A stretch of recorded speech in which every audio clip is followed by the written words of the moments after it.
Okay, Assalamualaikum. My name is Aiman Nurzharfan. Today I will present about my part in the part 2 project, which is the loyalty point, reward checker, and reward logo, which is the composition from customer class. This is the code.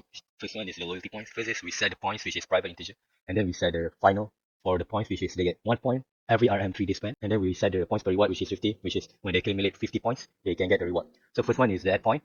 For the add point, we use the double amount spent, which is how much they spend. We set the earn and cast it to in from double. And amount spent is divided by the 50 points per reward to check if it is enough for 50 points. So this is points accumulated, uh, and this is the earn, which is not accumulated. So when we print out, we have earn, the not accumulated points total, the accumulated points. Okay, so when they print out later, we can see, and then they get the 4 points and the reset point, which we will use in the reward checker. So for the reward checker, I use the boolean is eligible, which is true or false. So and if it is this is if it is false, and this is if it is true. If it is true, which is it is eligible, we set the point, and then we will print out the customer name, redeem a free burger, and then we will place a new order, which is free is true. Okay, so the first one we will check on the customer later. So finally is the class reward logo, which we will check the log for the rewards. And for here we use the array list reward. Log reward is we will add the reward from up here. We show the list of the rewards. So if it is empty, no rewards, which means it doesn't have 50 points set, we will print out no rewards redeemed. And if they have enough, which is 50, we will print rewards redeemed from the string R, which is from the rewards here. Okay, so we will now check the customer class. So this is the changed customer class, which is my part. I've added the loyalty points, the reward checker, and the reward logger variable. And as you can see, I also added this one because of the new variable.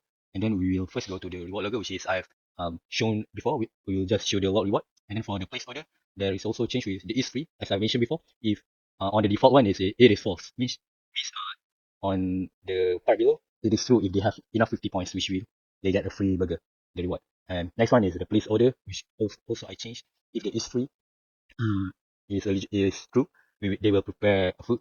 The food prepare the one we call from up, and they will print out the food name, delivered as reward, and in the reward logo food name free, and then we will return as normal. And then this one is the double total, the total of the food, and then the boolean payment successful. So from here, if the payment is successful, we change it to boolean. They get loyalty points, add points, which means they add the points um to show how much the customer get the points, and then this is the grand total as usual. And then the check reward is you check the reward, and then the loyalty points, and then the show rewards, which as mentioned before, and the class, the reward logger, the show rewards, which is we will show the list of reward from the release, and this is the customer name. Okay, so that is all from my part. Let's see the output. So okay, from the output we can see up here. Okay, so Paris has ordered the Hawaiian chicken, which is 41 ringgit. So he earned 30 points. Okay, and then he ordered again here. He earned 1 point. As you can see, it accumulated from 13 to 14.